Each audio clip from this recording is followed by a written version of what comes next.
they going? They mentioned a mage and... a name? So, Mr. Varka, are you acquainted with this Nicole? Or should I call her Mage N? Not really. We've never met, though she has come up in conversation. From what I've gathered, Alice kinda took Nicole under her wing. Taught her how to speak in a more ladylike fashion, that kind of thing. Huh. Hard to imagine Alice as an etiquette coach. Yeah. Alice is a larger-than-life personality, I'll give you that. But then again, that's why she's able to draw such an eclectic mix of people into her inner circle. If I remember correctly, being an interesting person is actually one of her main entry requirements. So, if you ever wanted to join the Hexenzirkel, I'm sure you'd both be eligible to apply. Hey! Don't go around making promises on Alice's behalf. I wouldn't dare. I'm just trying to paint a picture of the Hexenzirkel for you. Okay, sure. Anyway, since none of us have ever met Nicole, how are we supposed to find her? We can't just go up to every woman in sight and ask, "Hey, are you Nicole?" Maybe something she's wearing will give it away? Like, a windbloom pinned to her chest or something. Wait a minute. Alice never said Nicole was from Mondstadt. Oh, true.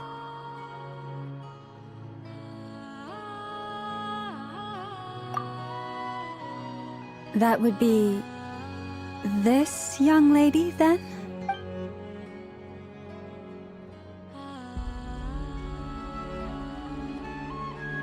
Hey there! Sorry to disturb you, but... are you Miss Nicole? Varka, Knight of Boreas of the Knights of Favonius. Alice might have mentioned me before. Have we got the wrong person? Sorry. Well, this is awkward. When I shook my head, I meant, no, Alice hasn't mentioned you before. Huh? Where is this voice coming from? My apologies. For certain reasons, I am unable to speak. This is the only way I can communicate with you. It might take some getting used to, but I hope you can understand. Hey, it's fine. I'm more shocked by the fact that Alice never speaks about me. As for you two, we have crossed paths twice before, but it is nonetheless a pleasure to finally meet you. It's really you! Thanks for all your guidance in the past! You're quite welcome. This time, things are different. We have reached the unwritten pages of the story. You might say that we stand at the crossroads of fate. Now then, allow me to formally introduce myself. My name is... No, stop! Alice! I can't believe it! I had a whole speech prepared. I'd agonized over every single word. She always picks the worst moments to ruin other people's plans. I'm so sorry about that. Alice took the liberty of devising some bespoke self-introduction magic for each member of the Hexenzirkel, but I could have sworn I deleted all of the triggering conditions for it. How did it bypass everything? Oh gosh, this is so embarrassing. This is a very different side of Nicole than what we're used to. Is she not used to face-to-face interactions? Don't worry about it. We've seen that introduction magic once already, so it wasn't too much of a shock. Please go on, Miss Nicole. We'd love to hear what you have to say, or... well, communicate. Huh? Are they talking to this lady? But... will you all promise to forget that horrendously embarrassing introduction? Sorry? Embarrassing?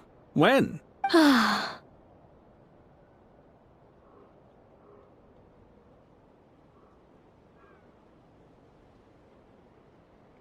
Yes, my name is Nicole, and I am one of a very few angels who have retained both their preferred form and their power.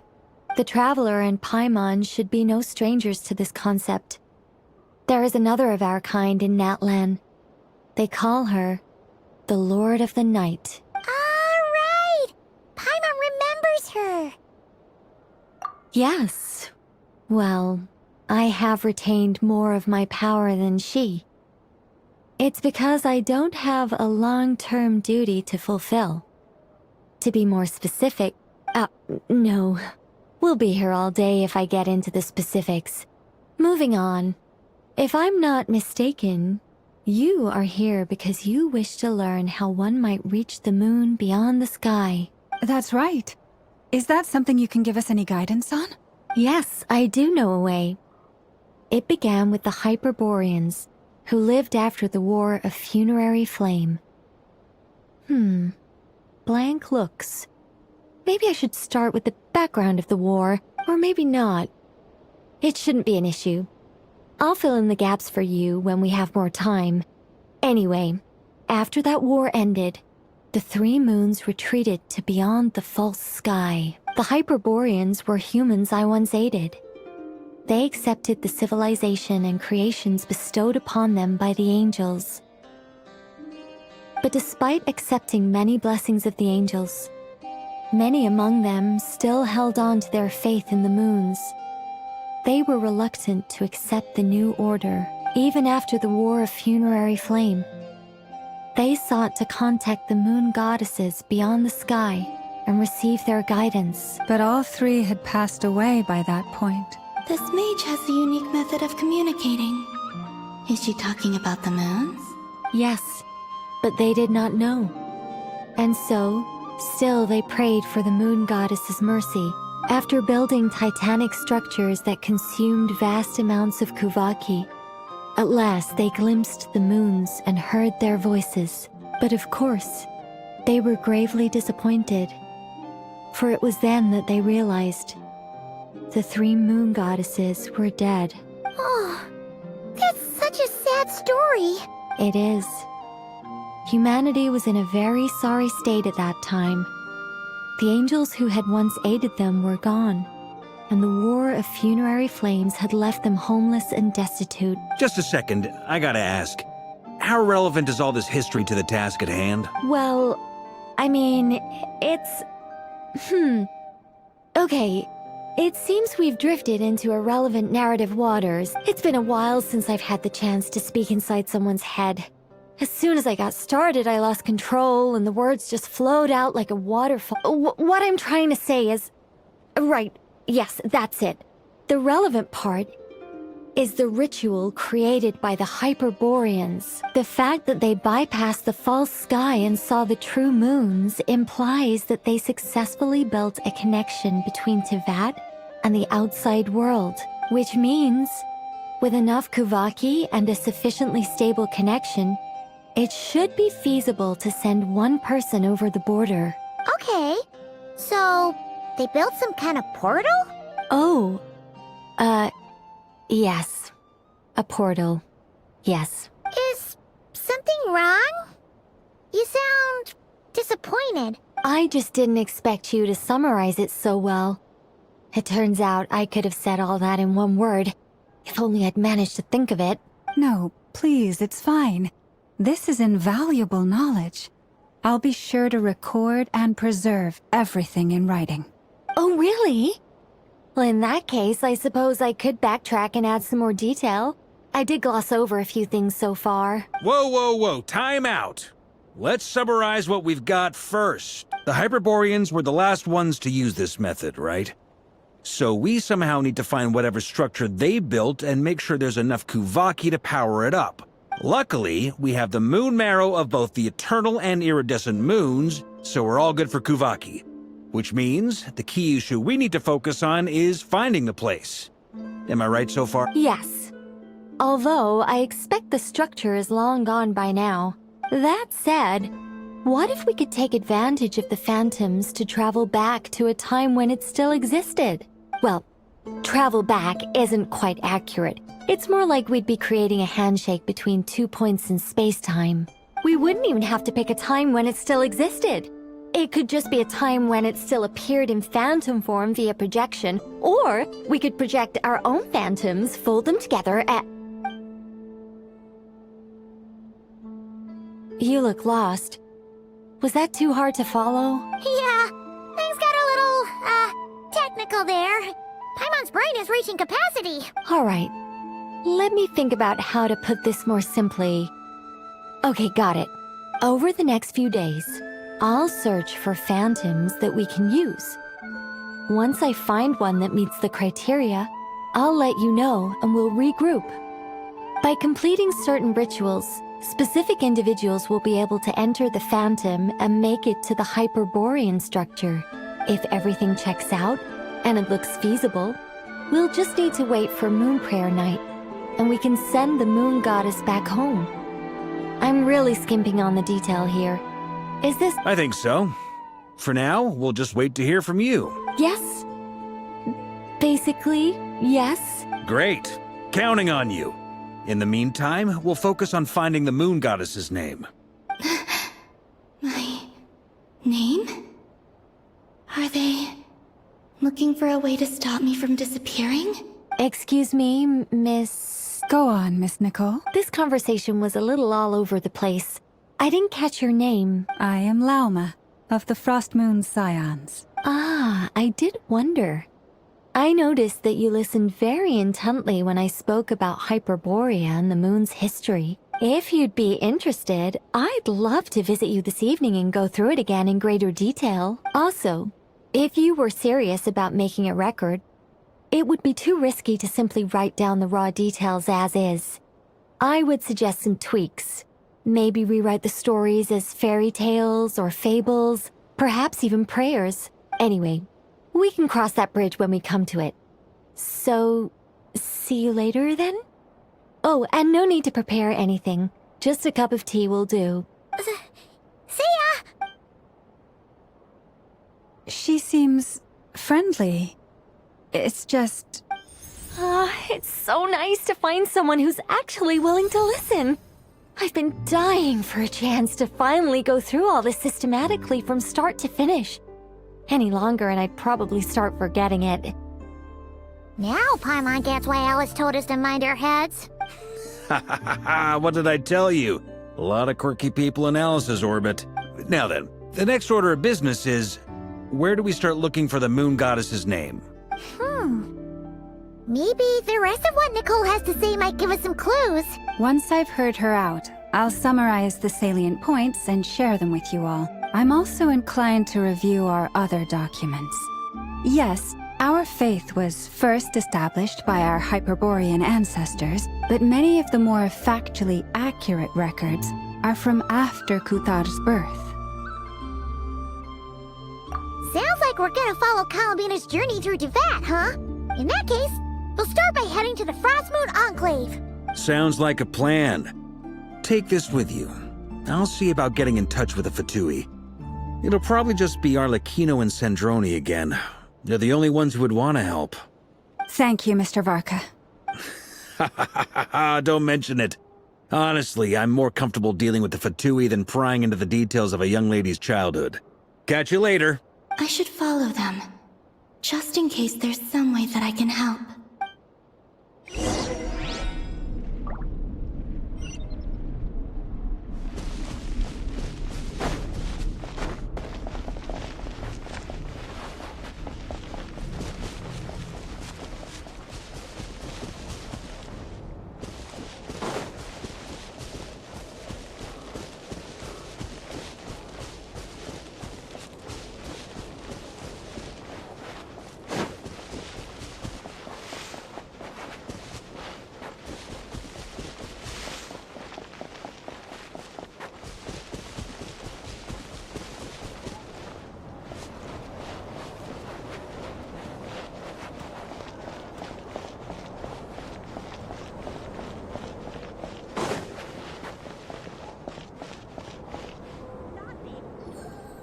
A while ago, I took the time to organize all documents in our possession that pertain to Kuthar.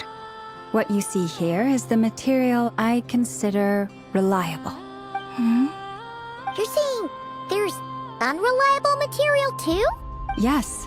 Most of the information we have was transmitted through an oral tradition. Inevitably, some of her stories were mythologized and deified over the years through countless retellings. That's why I organized them into reliable and unreliable. There's no sense seeking answers in history unless we can ensure the veracity of the historical record. Makes sense. Alright, let's take a look through.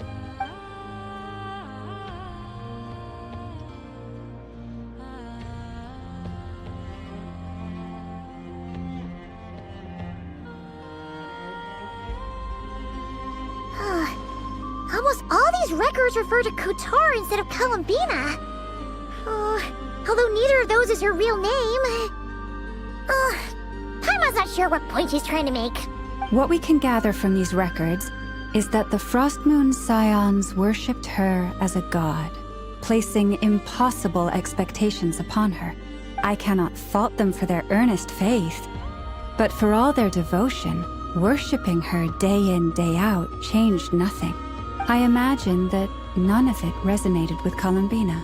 It wouldn't surprise me if, even back then, she had already begun to reject the name Kutar and everything it represented. Lama speaks the truth. When I heard them call upon Kutar with hope and expectation in their voices, they may as well have been calling upon somebody else.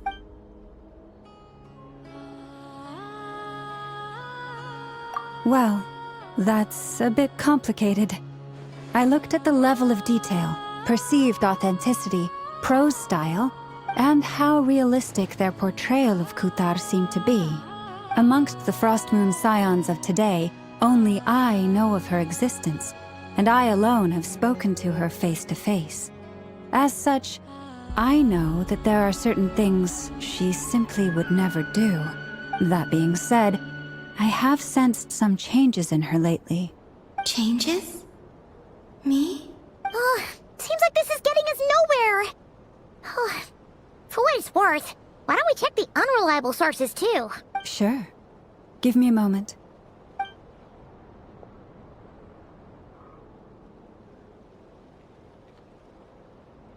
Exerting but a fraction of her divine might, Kutar sheared a great mass from the snow-capped mountain and cast it into the sea, upon whose surface shone the mirror image of the moon. Thus was formed the island of Hisi. Yeah, right. That doesn't even begin to pass the sniff test. The 3 moons are naught but lies through and through. Only one moon has ever shone for us, and Kutar is her name.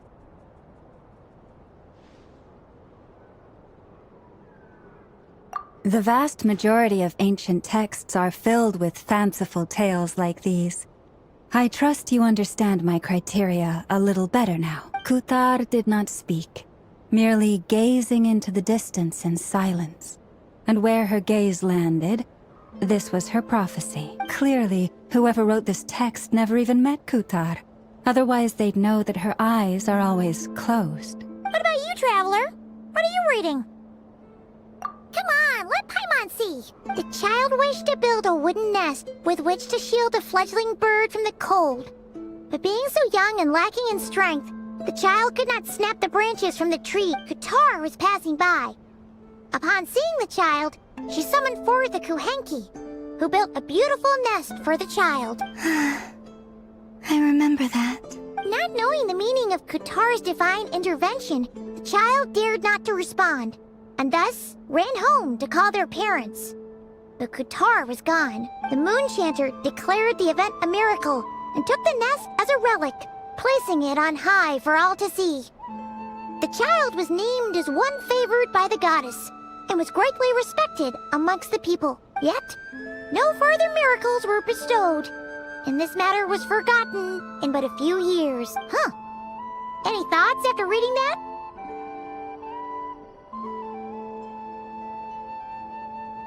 Yeah, Columbina probably just wanted to join the kid in making nests. I'd originally considered this a fabrication, because Kutar did not perform any similar actions in subsequent records. But now that I think about it, it does seem like something Columbina would do. It's just that... She didn't know how other people would interpret her actions. She was probably worried about making things difficult for people. And so, she gradually stopped joining in. Yes. Oh, that's so sad.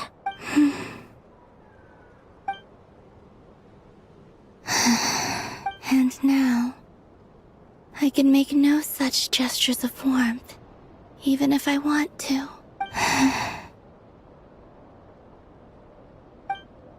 Still no name. That's a bit of a shame. But we did learn some interesting stories. That's gotta count for something. said he was gonna set up a meeting with Arlecchino and Sandrone, right? Let's go back to Nasha Town and see how he's doing.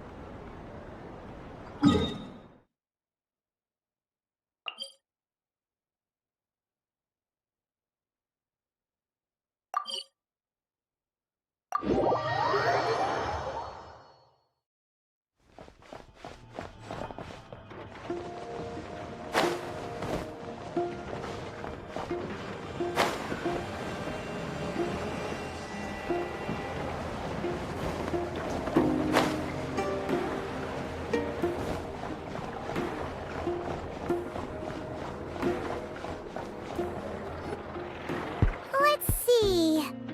There's Varka. Oh, and it's Durin and Albedo too. Yeah, this is pretty much the same place we bumped into each other last time. I convinced them to stick around a little longer. We were all waiting on people, so I figured having a little company would help pass the time. Ah, so you've been waiting for us? Does this mean that you've already arranged things with the Fatui? Sure does. Now you're back, we can go meet up with them together. How'd your investigation of the Frost Moon Enclave go? Well, we didn't find out Columbina's true name. But apart from that, it went pretty well. Aha, just as well that I didn't tag along then.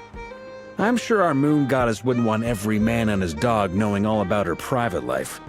Still, desperate times, desperate measures, I guess. Someone had to do it. So, Varka was waiting on us, but what about you two? Are you waiting for Alice? Oh, no. We already met with her. We discussed that experiment I mentioned to you last time. Oh, and she also handed me this communication device. That's right. I understand she informed you about the relationship between the Phantom Phenomena and Tevat's borders, yes? She wants me to help her with some more experiments on that front. She said that she'll contact me through this device with more information. Ah, I see. Following instructions and making observations. Pretty common research method. Takes me right back to Albedo's lab. Wait, then who exactly are you meeting? Someone you know. Albedo's met him too. But I don't think Miss Lauma or the Grand Master have been introduced. Introductions are overrated, especially in cases like this. It's you! So, it's not like the Academia has prohibitions against going abroad. Also, I applied for leave. I've been writing to Hat Guy since obtaining a human form. I've already brought him up to speed on everything that's been going on in Nodcry. Hat Guy? Turns out, I actually have heard that name before. Oh? Then why did you react the same way I did?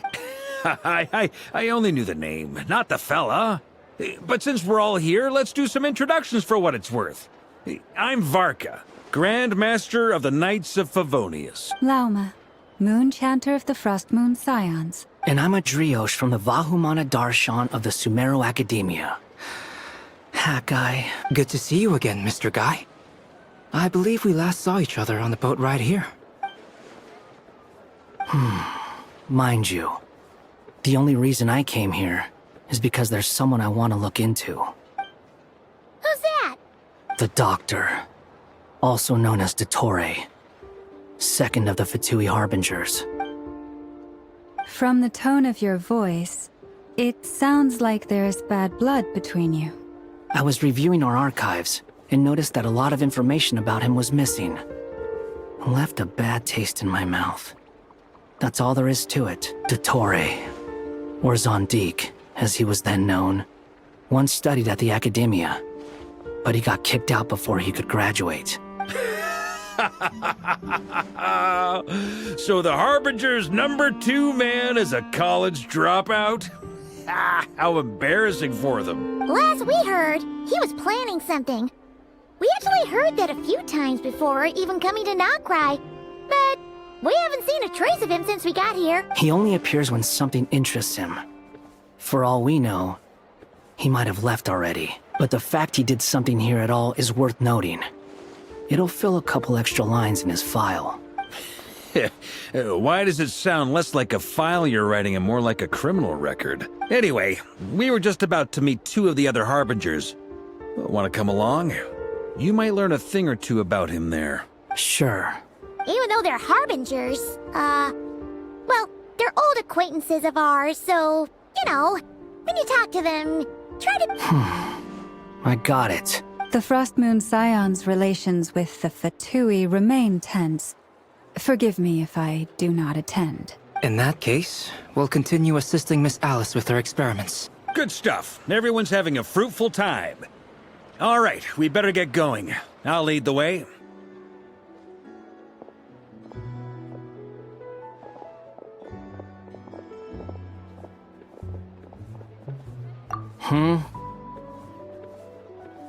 Well, yeah. That's obviously part of it. But I'm not the only one who has a score to settle with him. Neither you, nor Lesser Lord Kusanali, nor I want to see him meddling with things again.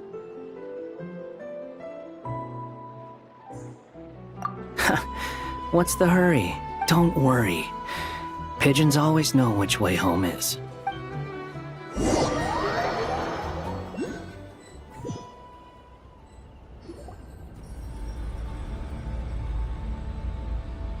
You made it. Who is this? A scholar from Sumeru. They call him Hat Guy. He's an old friend of the Travelers. Wait, this is the academia representative you wrote about? He doesn't exactly look the part. I believe this will prove my identity. You'll notice it bears the seal of the Sanctuary of Surasthana. Well, what do you know? So it does. All right then. My mistake. It's fine. I expected as much. What? So as I mentioned in my letter, the Academia's got its eyes on Dottore, but this matter remains top secret. Apart from those assisting in the investigation, the fewer people who know, the better. If anyone asks, I'm here in Nocturne to pursue my personal academic interests. Gotta say, Varka, you did pretty well to keep all this under wraps for so long. Sounds like you got in touch with the academia about this way back. Haha, you flatter me. Where do I even start? Remember that time we fought Rerir at Star Sand Shoal? He sure let me have it then, didn't he? I'll bet Dottore had that all sketched out, with me as his convenient little pawn. He could not care less about us if he tried, but hey! The feeling's mutual. Does Dottore really strike you as the sort who values his relationships with his colleagues? Fair point. Definitely not. Which is why I always keep my guard up whenever he starts making suspicious moves. To that extent, our motivations align. On top of which, I consider you trustworthy people. Now, back on topic. In the wake of the Reikir of Solnari episode, Sandrone and I grew suspicious about Dottore's complete inaction during the entire affair. So we tried to find out what he'd been up to, but unfortunately to no avail. He never lets anyone in on his plans. The more he cares about something, the more secretive he gets. Indeed. Perhaps he believes that by keeping a low profile, he can avoid trouble. But that trick isn't going to work on his colleagues. Yeah, I mean, he's been researching the ancient moon's remnants. And he's been trying to get his paws on the moon marrows. Only an idiot would believe he doesn't have something more planned. With this in mind, I returned to Snezhnaya and relayed my thoughts to Her Majesty the Tsaritsa, entreating her to have him recalled. That's pretty direct. Did the Tsaritsa agree? Yes. I made it abundantly clear that the Fatui's business in Nocturne is almost concluded, and we do not need 3 harbingers in this territory. Her Majesty concurred. Accordingly, Dottore has returned at her orders. I imagine he is continuing with experiments, which no one besides he would ever have any interest in. Common sense might mean nothing to him, but he's not stupid. He knows that no good can come from opposing the Tsaritsa. Smarts alone won't get him all the way. He needs the Rooster's resources and Regrator's Mora, both of which the Tsaritsa can strip from him by waggling a finger. But doesn't he have a track record of publicly following orders while going against them in private? He probably has it down to a fine art by now. Wouldn't put it past him. We worked together on a research project once. Only briefly. but it was enough to show me that we're fundamentally different people. He has no interest in doing things methodically, stage by stage. His thoughts jump all over the place, and the moment his curiosity is satisfied, or he gets the results he wants, he disappears. The only similarity we share is that, once we set our minds on doing something, we will see it done, whatever it takes. Oh, we definitely saw some of that in your battle with Rerir. You got so competitive. Ugh, do not remind me. Then I believe we all concur. Dottore will not simply give up. Fantastic. Now this is turning into a whole day of unpleasant memories. Are you talking about the moon marrow stuff? He also strikes me as the kind of person to disregard experimental regulations, ruin all the equipment, and go way over budget. Then leave the first person he can find to deal with the fallout. Exactly. This one time, he was running some high-temperature experiment and the substance exploded. But does he care? No. He orders his subordinates to open the device so he can observe the results, which causes the gas inside to leak out. That gas was poisonous. If I hadn't been there, who knows how many people might have died. And after all that, he left while I was still cleaning up after his mess. What a waste of time, he said. Waste of time? The nerve! He wasted my time! You've been bottling that up for a while, huh? Hat guy, I must say, you seem awfully familiar with internal Fatui affairs. Especially when it comes to Dottore. Thank you, Lady Harbingers, for providing such valuable information. I have no other questions for now, so I'll be on my way. Wait, what? You're just gonna leave? You're welcome to join if you want. Ugh. Just when Paimon thought he'd finally mellowed out. He makes quite the impression. I'll say. I've met tons of headstrong people, but not many of them would join me in bad-mouthing Dottore. Anyway, back to the main agenda. Barca, you said that Columbina has gone missing? Or rather, disappeared. Yeah. We're working on building a connection between her and this world. The simplest method is to find out her real name. I've actually asked her that question before, but she said she didn't know. Considering our relationship, I doubt she was lying to me.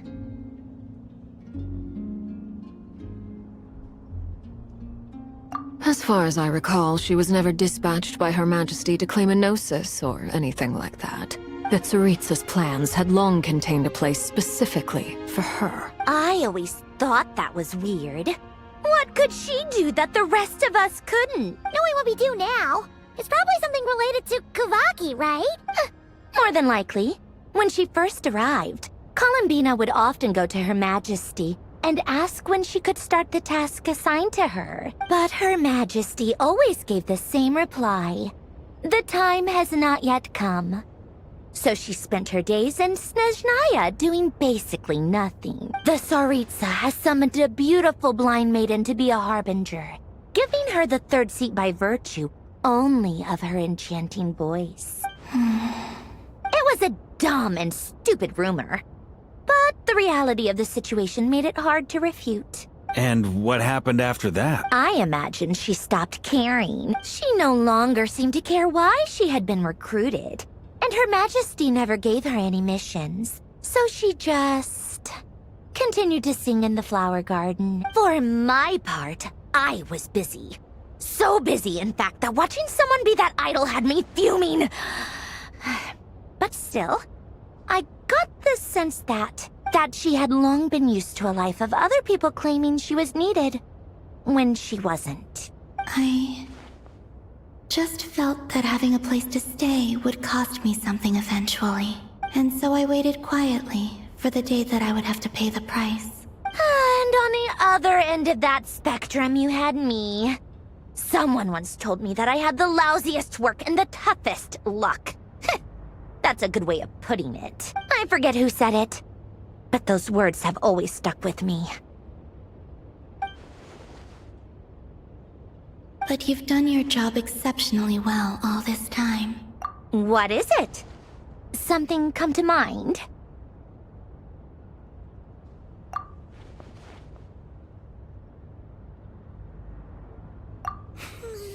That makes sense. Nothing screams you are needed like your name shouted from across the town. Well, good luck with it. But if you ask me, Colambina is still the most shoutable name. I'm just so used to it now. After all the arguments we've had, I can't be bothered trying to remember another name for her. Nor I.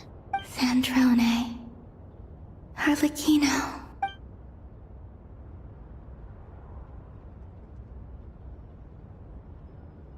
Huh! It's a Sealy! Does that mean Nicole has news for us? Ladies, I thank you for your hospitality. If the chance ever comes up, I definitely owe you both a drink sometime. I'm sure it will. You can make your own way out. Heck, you've been here enough times, you probably know your way around better than I do. Okay, time to do what adventurers do best. Follow that Sealy!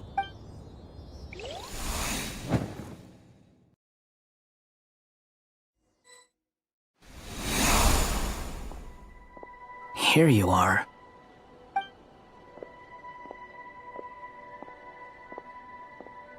Oh, hat guy. How come you're back so soon?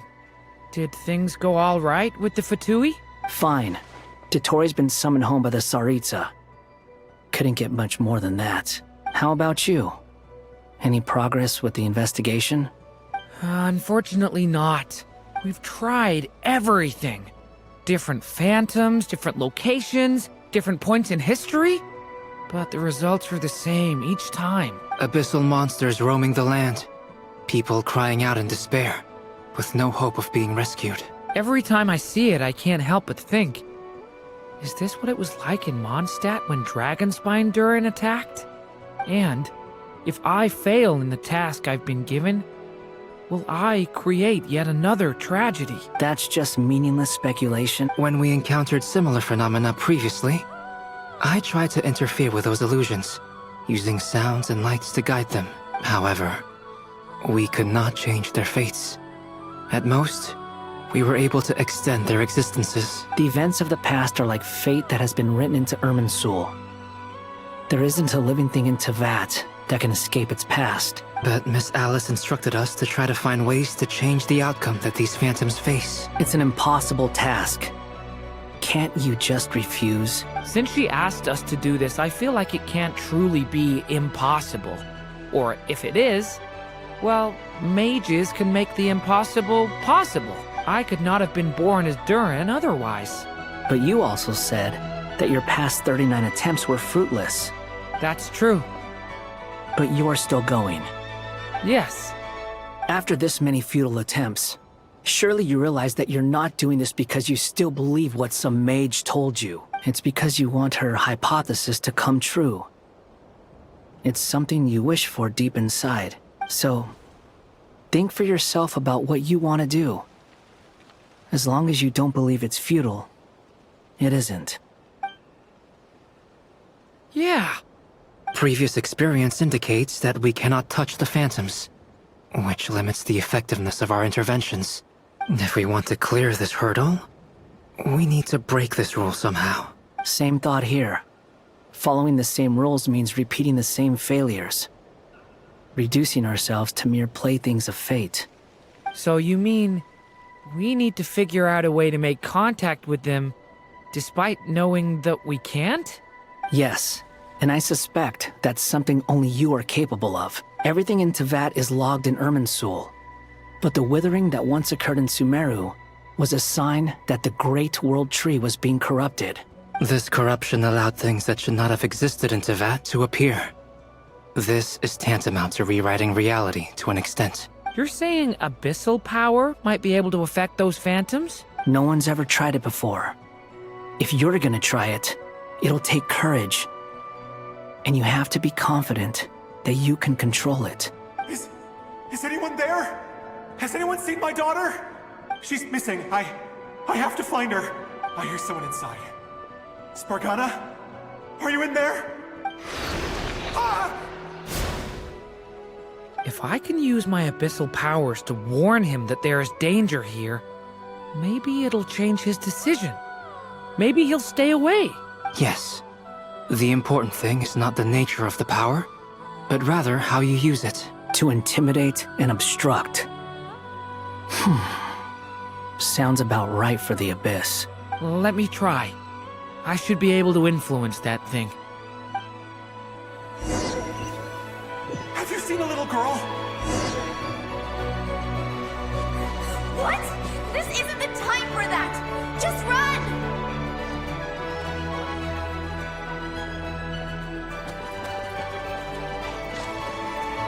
I hear someone inside. Spargana? Are you in there?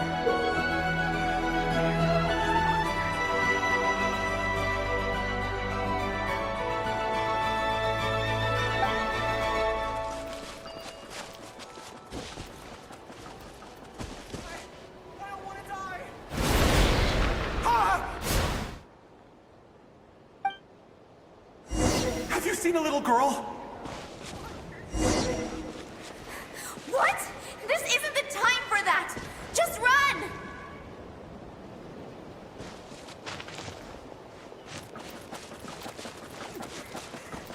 I hear someone inside. Spargana? Are you in there? What is this? Looks dangerous. I should get out of here.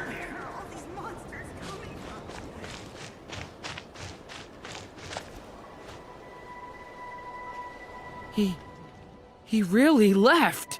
Ha! We did it! Don't celebrate too soon. Follow him. See what he does next. Monsters approaching from the front. You need to stop them and create an opportunity for him to hide.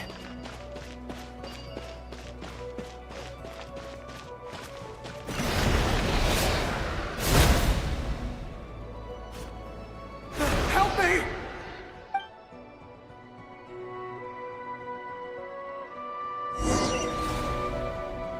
Monsters approaching from the front. You need to stop them and create an opportunity for him to hide.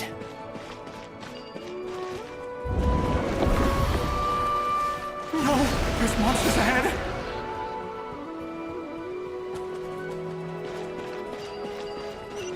Wait, is that the barrier I saw earlier? Why is it appearing now? It's as if someone's controlling it.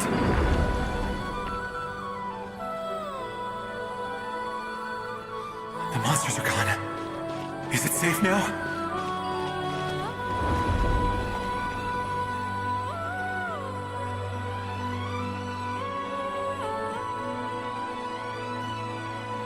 The barrier's gone too. How odd. Anyway, I guess I'll keep going. Quickly, let's keep up.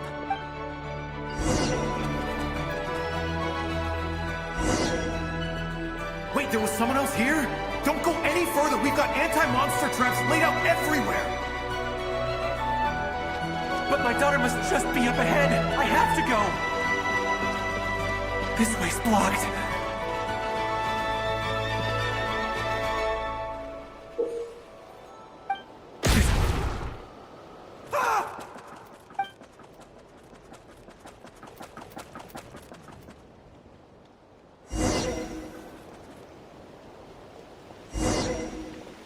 Wait, there was someone else here? Don't go any further. We've got anti-monster traps laid out everywhere. But my daughter must just be up ahead. I have to go. This way's blocked.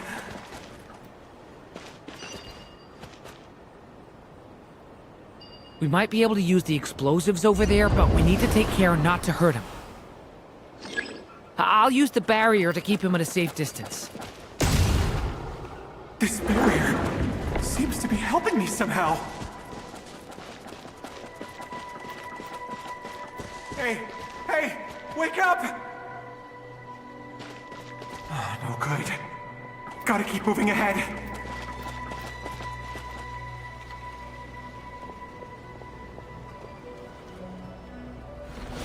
So many monsters!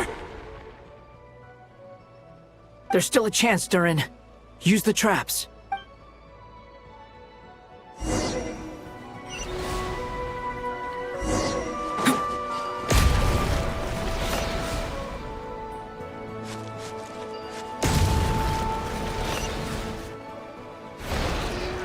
Help me!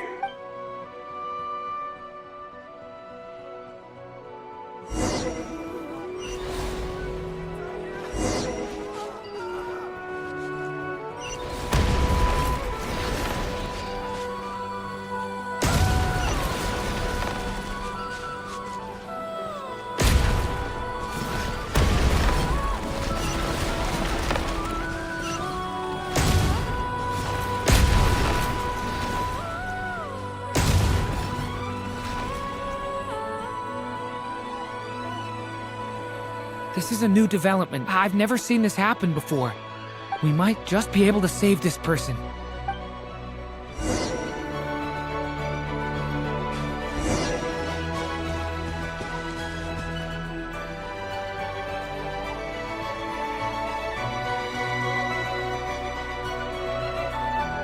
Hello there. Have you seen my daughter? Spargana's her name. She's carrying a large backpack. Get out while you still can, you fool. You won't find any survivors here. But I can't just leave her here. She must be so scared right now. Sorry. Wish I could help, but I haven't seen her. You'll just have to keep looking. Okay, thank you. If I do find her, I'll get her to shelter and come back for you. Don't bother. I've got nowhere left to go. What's that noise? Monster! No, if he goes inside, he'll be walking into a trap. Let's try this once more. This time, we have to stop him.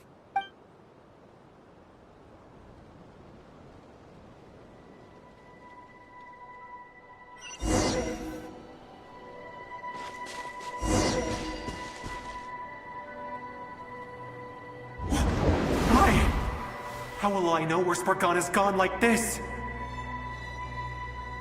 You know what? I'll trust this strange barrier.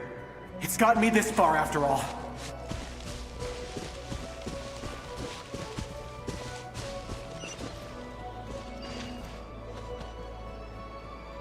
Spargana, are you there?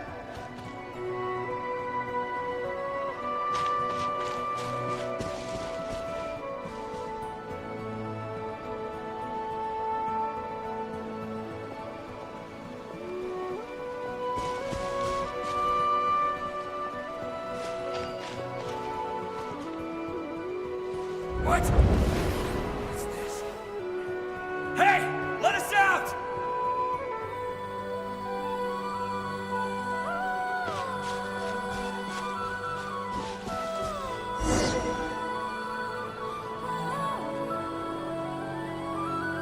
Huh? That looks like one of my daughter's books! Thank you. Thank you! Yes, it's one of hers for sure. That's her name on it right there. She left her backpack here. Durin, just like last time. Use the explosives.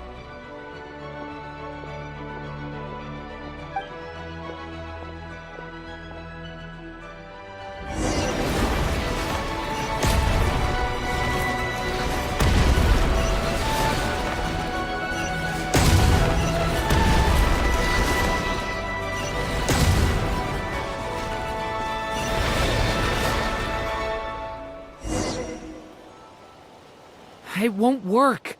There's not enough left. If he makes it in, he'll die. But then, this clue could be the key to him finding his daughter. It might not be the only one. Better he misses that clue than loses his life. I guess so.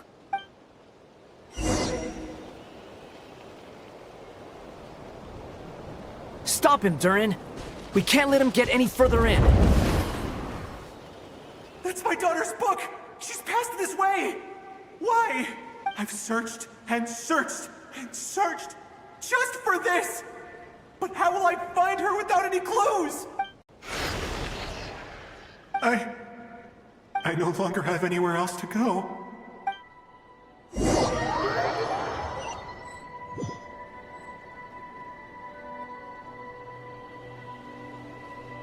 I'm sorry. I'm so sorry. He refuses to go anywhere else. Whether he opens this door or not, all that awaits him now is death. We couldn't change his fate. Albedo? Hat Guy? Let's try one more time. I don't know how we're gonna do this, but I don't want to give up either.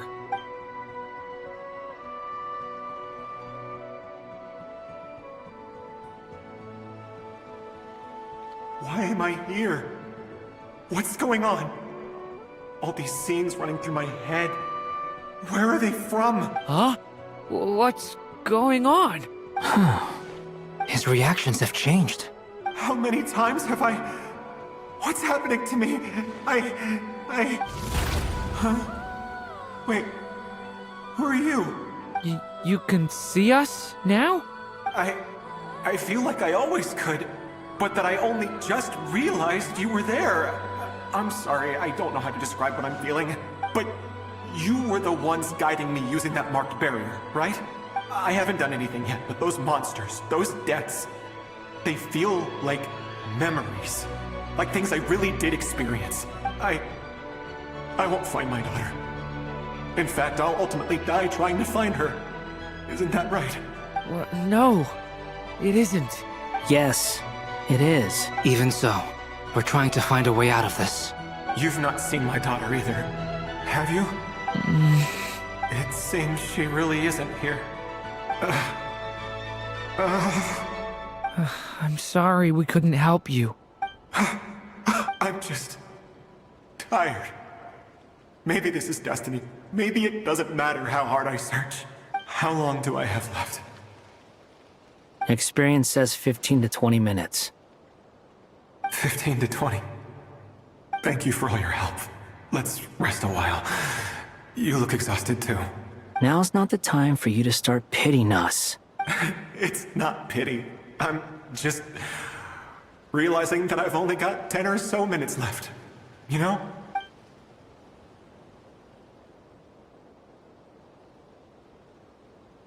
You say you're from Mondstadt, yes? A place with windmills, where people enjoy limitless freedom? And you're from Sumeru, where they've built an academy into a giant tree? Yes. It seems you've never heard of either place. Those names are unknown to me, I'm afraid, yes. Have you heard of Hyperborea? I have, but I heard that it was destroyed in the distant past. I see. That was where my ancestors once lived. What about Delphi Pytho? Was it later rebuilt? I've never heard that name. Then what about Sal Vindaknir? I have seen that name on stone tablets on Dragonspine. But I'm afraid the only things left of that place are its ruins. I see. Sure enough, there was no way to turn this around, huh? I'm sorry. I was the one who asked to chat, but it seems like we're too many ages apart. There's barely any common ground to start from. It's all right. We did hear something new, at least. From how you speak of your lives, things must be going all right for you, I guess. They are. Mondstadt is a place of freedom and happiness. There's a lot of good people in the church and the Knights of Favonius, and even outsiders find that it's an easy place to feel at home. We have festivals a few times a year. Everyone gets together to drink, sing, and be merry. Sumeru is a lot more uptight. Not really the kind of place where you can relax. It's a nation fraught with problems wherever you look. But if all you want in life is to seek knowledge, I guess it's pretty much paradise. That's wonderful. In other words, after this all-devouring black tide passed, humanity did not merely avoid extinction, but rose to build prosperous civilizations anew. I mean, I can see you all right now. That must mean the future isn't a total mess, right? That's true. Well, time's almost up. Let's part ways, I think. Might be best if you don't waste too much time on me. The chances are slim, I know, but I'd like to spend these last few minutes looking for Spargana. If things work out, I'd love to tell her about what I've heard. May we meet again. Well, or not, most probably. In that case, may your wishes come true.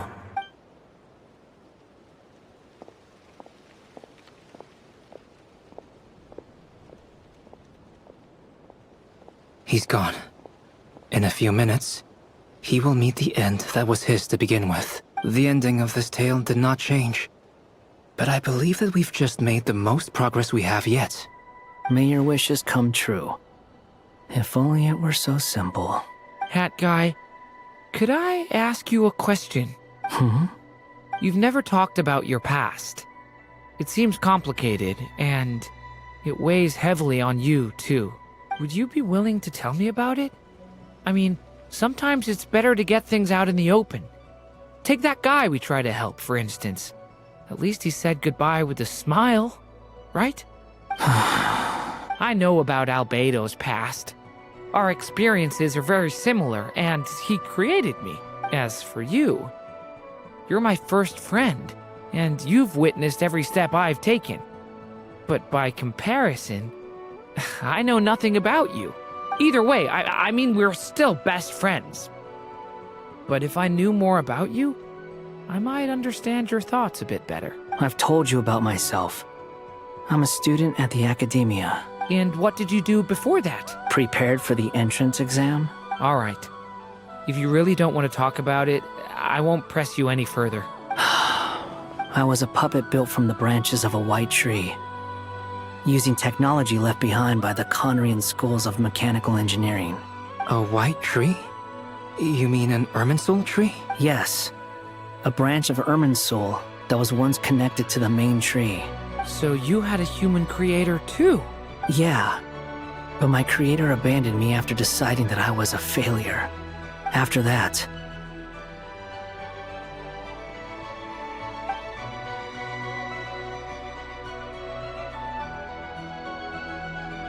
Durin. Resisting the influence of the Abyss, suppressing the urge to destroy, trying to do the right thing. None of these things are easy, but no matter how hard they are, trying to rewrite past wrongs is far harder. You asked me if you would create a new tragedy if you failed.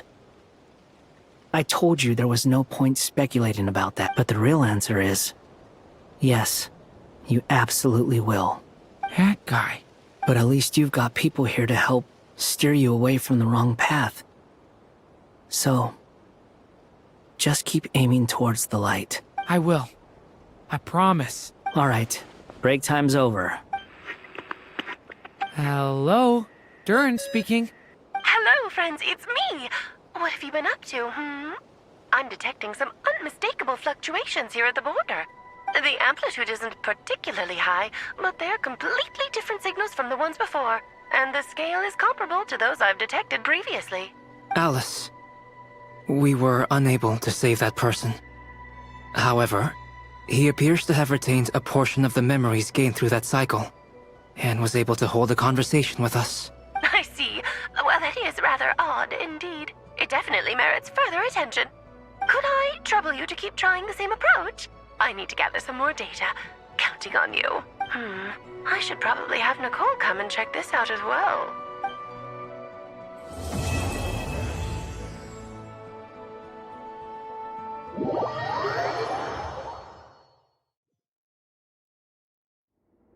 There you are.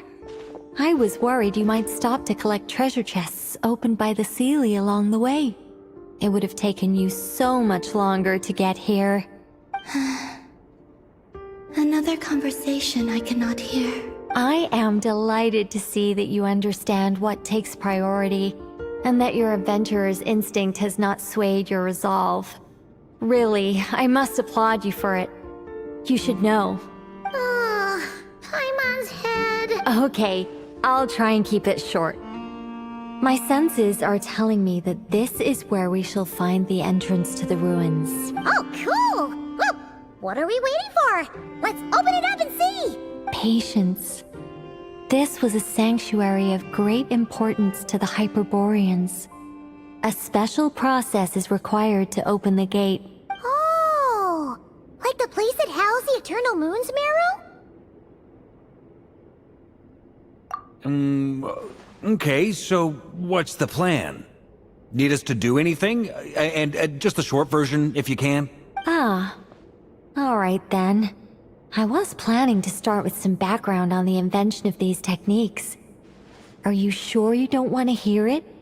It's quite informative. Remember what you were saying about priorities? Fine.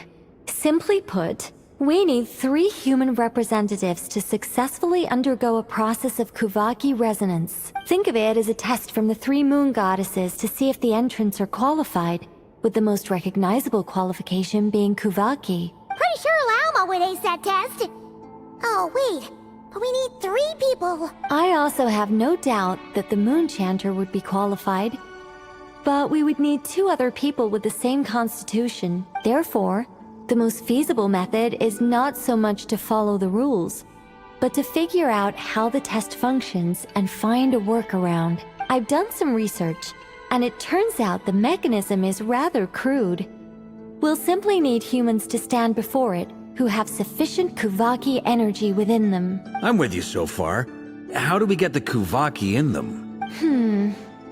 The easiest way would be transfusion. Take some Kuvaki from Nodkrai's soil, put it into the bloodstream, and get it circulating in the body. So we're going to cheat on the test? Precisely. There are other methods, but this is the simplest one. Cheating the system is much easier than trying to hide from it. Sorry? Does the idea of cheating upset you, Miss Lauma? No, that's not it. I suddenly had an idea. Ooh, what is it? It's about Moon Prayer Night. I figured out a way for Kutar to join in the festivities. But as Paimon said, we need to have our priorities straight. Let's get back to the test. I'll follow up with Nefer on the festival arrangements. Oh, okay. Anyway, is this really the best method we have? A Kuvaki transfusion sounds dangerous, no matter how you slice it. If you think that's dangerous, wait till you hear the other methods. I'd be more than happy to go through them if you'd like. There are several. No need, we're good. Let's go with this one. Very well. Kuvaki transfusion it is. Now, I should mention that the risks can be greater or lower depending on individual compatibility. It would be rash to simply infuse the Kuvaki and hope for the best. If the body rejects it, the reaction can be quite severe. The symptoms are similar to another condition that some people living here suffer from, known as congenital Kuvaki sensitivity. So, before we execute our plan, I will perform a simple test of my own to see who is compatible and who is not. Once that is done, we will have to complete the resonance process as rapidly as possible. The participants must remain stationary while the Kuvaki circulates and bonds with them, and they mustn't eat or drink anything. What? No eating or drinking? That's some hardcore fasting. They'll all be monks by the time they're through. 3 days. Oh, that's so long! And we still need to find 2 more people who are not just compatible, but also willing to volunteer. Fasting? What are they talking about? Really? Don't you want to think this through? Haha, count me in too. 3 days without food? I can handle that. Mr. Cole has made it clear that this is the easiest way. The way I see it, there's nothing else to discuss. It's time to step up. Yeah, you're right.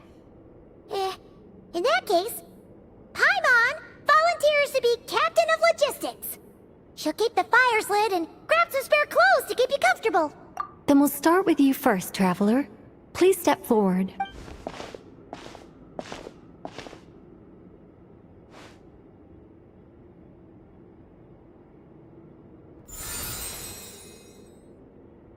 How's it going? Do you feel anything? How about now?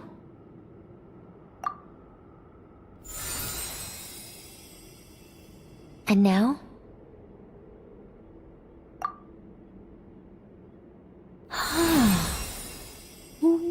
What about now? You guys, it's not a competition, you know. All right, I'm officially impressed. Even as a descender, you can withstand far more than I imagined. It's like I summoned a giant stone titan to arm wrestle you, and your arm hasn't even moved an inch. In my last attempt, I infused 5 times the amount of Kuvaki required. Yes, safe to say, compatibility won't be an issue for you. You're eligible to join. You're next, Mr. Varka. Sure, here goes nothing. All right, I'll start where we left off. 5 times the required Kuvaki dose. Whoa, whoa, whoa, hey, wait a minute. How's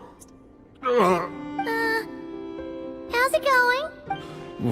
No, not great. I kind of want to puke. Feels like I've been drinking too much. A few bottles of wine, then a big stein of Dark Horse. Some hard liquor from Liyue mixed in. You think this is funny?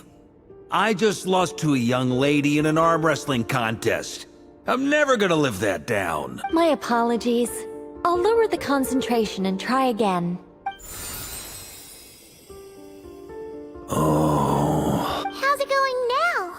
I'm not as dizzy as last time, but I can still feel it pulsing around. In that case, you wouldn't be an ideal choice, Mr. Varka.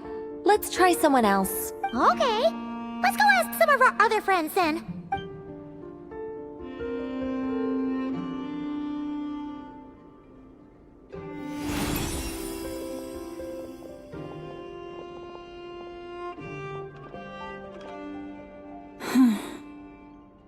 No surprises here, Miss Moonchanter. You're perfectly compatible. You may join.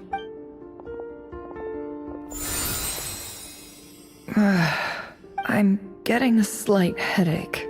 Shame. You were so close. Whoa! I'm itching all over! Allergic reaction. We can't have that. Huh? Well, are you gonna start a what? The Hexenzirkel is an organization that cares for and protects children. We will not have them do dangerous things. Not even tests.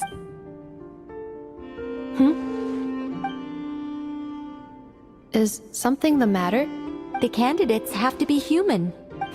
I guess that rules me out too. Huh. Everyone except the Moonchanter got beaten. Guess I don't need to feel so bad after all. I mean, looks like this isn't gonna be as easy as we thought. Perhaps I could ask for volunteers among the Frost Moon Scions. I'll see about talking to some trusted Lightkeeper colleagues. Itlua springs to mind. In fact, I think we had some former Frost Moon Scions join our ranks recently. Can you give me the scientific explanation for how the test works? I can probably make some kind of test bot. Then we can just zip through Nasha Town, going up to people and pressing a button to check their status. Wouldn't that be way easier? No. Wow! No elaboration for once.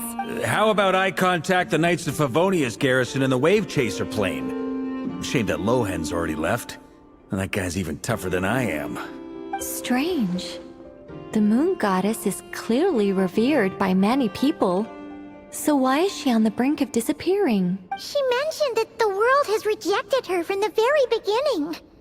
And when we fought the Reikir of Salnari, it seemed like she exhausted her power for our sake. Also, I'm not sure revered is the right word for how people feel about her. Gratitude, certainly. For my part, anyway. It's basic reciprocity. She helped us, so she deserves our help in return. Yeah.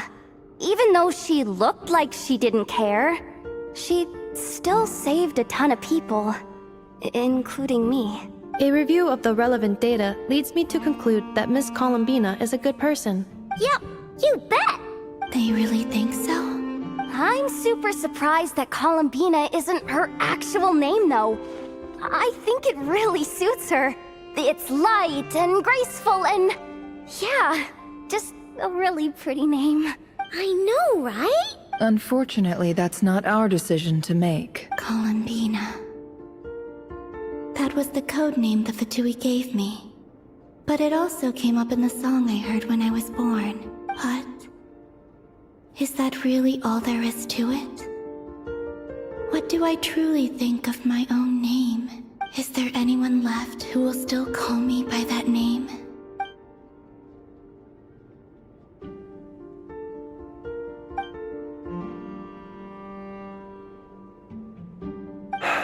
Moon Prayer Night is getting closer by the day. We're running out of time. We need to look for other candidates. Then allow me to try. Huh? What are you doing here? You contacted your friends via the Adventurers Guild. Sandrone has been keeping an eye out for something like that. So she informed me. Since I have the ability to accommodate a moon marrow, I should prove to be a suitable candidate. Arlecchino. When can we begin? I see. We can begin right away.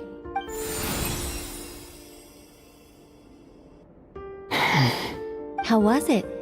Did you feel any discomfort? Not at all.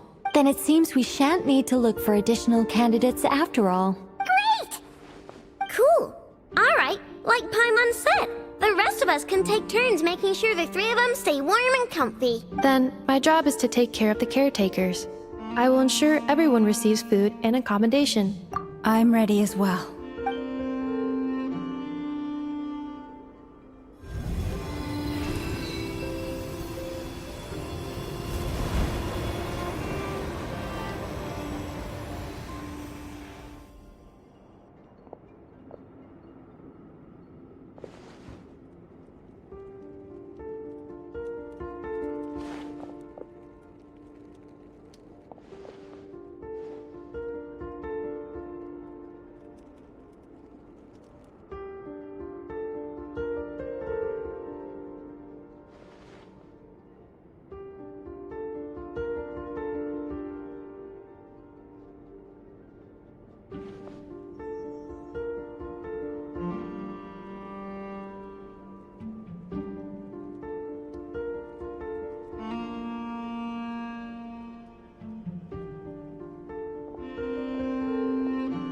The work is done.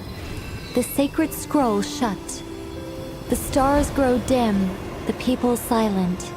The white sun sets, the silver moon rises. O path to the temple, appear now before us.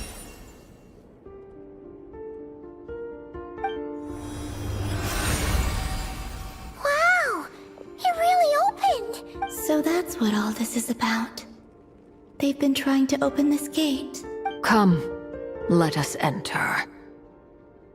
It might be best to eat something first. Take care to chew properly and swallow slowly. It will give your body time to readjust to the digestion process. They will head in soon. They will need to enter this gate.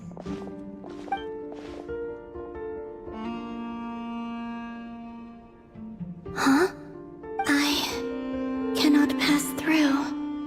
Is it because I have no physical body? It has been 3 days.